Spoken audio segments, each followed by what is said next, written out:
My name is Erica Edwards. I will be doing an informational speech for the Fundamentals of Public Speaking class here at Mid-America Christian University.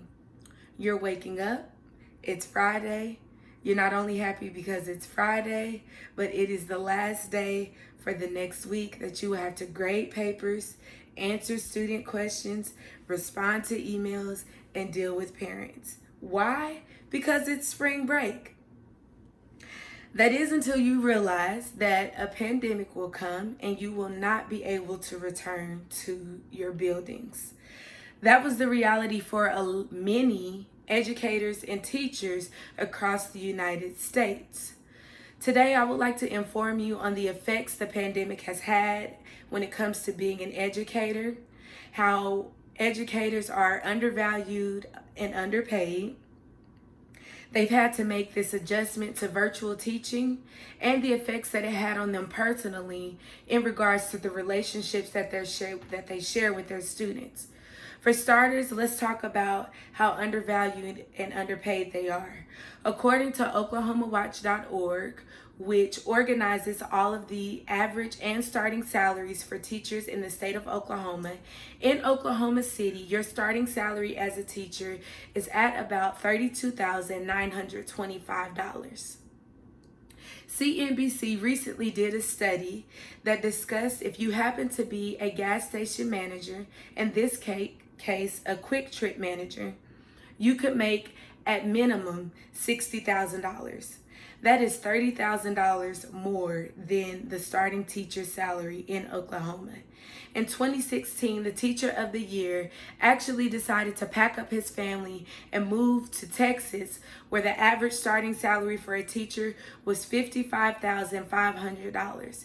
He did this because he said that after paying his bills and taking care of necessities at the end of the month, his family will only be left with about $400 to $500. Not enough in case emergencies popped up, not enough to feed his family and provide. So they decided to move. Before the pandemic, teachers had already worked long days and hours, and now within the pandemic, they work even more long days and hours. Before, they were only allotted 8 hours, or relatively 8 hours, to lesson plan, get prepared for the next day, be there for students, and be there for whatever else needed to be done. Now, instead of being able to leave their work at the building, they now have to bring their work home with them and leave it there. With health and safety being a priority, many school districts have decided to go to virtual learning. In Oklahoma City Public Schools, they have offered two options for students. E3 learning, which is where a teacher is responsible for pre-recording a video and the student can learn at their own pace, or live virtual learning, where the student and the teachers are able to interact with each other as the teacher is performing and presenting the school lesson for the day. That presents stress on the teachers because they could have one class, which they do have one class, but one group of students may require E3 learning, while the other group of students may require live interactive learning, whereas now they're having to prepare the same lesson plan two different types of ways to ensure that their students are receiving what they need. Then they also have to carry the stress of making sure that students have the appropriate resources to fulfill these needs. In Oklahoma alone, at least 167,000 of Oklahoma's 700,000 students don't have home internet access to be able to fulfill these needs. Teachers have to juggle making sure they have that students have all the resources they need to succeed, even if virtual teaching is not the way that they learn best. This leads to my last point about the personal effects that having to teach virtually has had on teachers.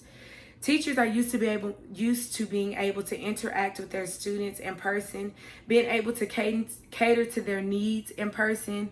They realize that sometimes school is the only outlet that students have to come and eat, to come and have an adult who pays attention to them, who listens to them, and who helps them. And now with virtual learning, teachers are having to find ways to adapt, reestablish, and redefine those relationships to make sure that students are still getting what they need from their teachers. In conclusion, the pandemic has ironically taught teachers how to be students. Students come to school ready to adjust, learn, feel valued, and understand and use tools as an outlet to excel in whatever the task is being presented. I like this quote. The day you're willing to veer off the lesson plan, follow a kid's lead, and learn with your students is the day you really become a teacher.